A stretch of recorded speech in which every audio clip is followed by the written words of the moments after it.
পিনাকি ভট্টাচার্য রচিত ফুলকুমারী থেকে আজ পাঠ করছি 24তম পর্ব। অস্তিত্ব। হাসপাতাল ছেড়ে যাওয়ার সময় হয়ে গেছে। আমাকে ছাড়পত্রও দেওয়া হয়েছে। নার্স জিজ্ঞেস করে, আপনার কি ট্যাক্সি লাগবে, ভাড়া নাকি সোশ্যাল সিকিউরিটির মাধ্যমে শোধ করা হবে? আমি সম্মতি জানাই। সে কল দিতে যায় আর আমি ব্যাগ গোছাতে শুরু করি। ঠিক তখনই হঠাৎ আমার বুক ধরফর শুরু হয়। আমি নার্সকে কল করি, কিন্তু তিনি আসার আগেই ধরফরানি ভালো হয়ে যায়। নার্স হেসে বলে, কিছু হয়নি আপনার, মিছেই টেনশন করছেন। আমি বলি, আমি নিজেও ডাক্তার আর আমি অ্যান্ট্রিয়াল হাইব্রিলেশন বুঝি। তিনি মাথা ঝাঁকিয়ে চলে যান। তার যাওয়ার পরপরই আবার বুক ধরফর শুরু হয়।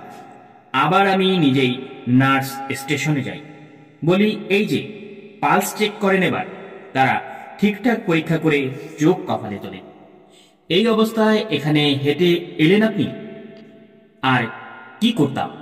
আমি তো বলেছিলাম এটা আর্টিয়াল ফাইলিভেশন, কিন্তু আপনারা গায়ে লাগাননি। জলদি জলদি স্ট্রেচারে শুয়ে পড়ুন, দরকার নেই বলে নিজের রুমে ফিরে যাই। আমি একলাই হাঁটতে পারবো। কয়েক মিনিট পর আমি শুনতে পাই সবাই আমার রুমের দিকে দৌড়ে আসছে। ইসিজি, ইকো সব যন্ত্রপাতি নিয়ে হাজির, কিন্তু কিছুতেই আমার হার্ট স্থির হয় না। বুকের ভেতর এমন লাগছে মনে হচ্ছে পানি থেকে একটা মাছ তুলে ডাঙায় রেখে দেওয়া হয়েছে আর মাছটা দাপাদাপি করছে খুব। তারা কিছু ওষুধ দিয়ে ঘুমানোর চেষ্টা করতে বলে, কিন্তু ঘুমের বড়ি খাওয়ার পর এমন অস্থির লাগে আমি বুঝতেই পারি না যে আমি আসলে ঘুমাচ্ছি নাকি খালি এপাশ ওপাশ হচ্ছি। তকদির ভালো যে কয়েক ঘন্টা পর বুক ধরফর থেমে যায়। ডাক্তার জানান এই অবস্থা আরো কয়েকদিন চলতে পারে। তারা এখনো আমার হার্টকে পুরোপুরি বাগে আনতে পারেনি। যদি আবার এমন সমস্যা শুরু হয় তবে পুরো চিকিৎসা নতুন করে শুরু করতে হবে। ট্যাক্সি ডাকবো? নার্স জিজ্ঞাসা করে। আমি কি আজকের দিনটা হাসপাতালে থেকে যেতে পারি? আবার শুরু হয় কিনা ডরই লাগতেছে। সরি, আমরা রাখতে পারবো না।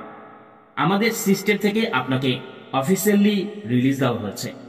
আশা করি আর প্রবলেম হবে না, কিন্তু যদি হয় তখন জরুরি বিভাগে চলে আসবেন।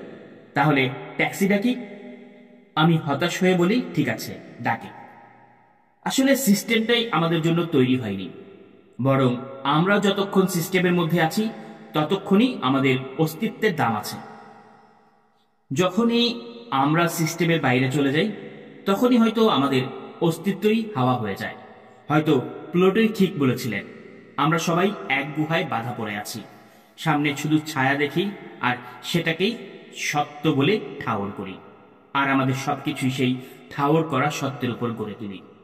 আর কেউ যদি আমাদেরকে হাকিকতটা দেখাতে চায় তখন আমাদের পুরনো উল্টাপাল্টা যুক্তির মায়ায় সেই সত্যটাও মেনে নিতে পারি না।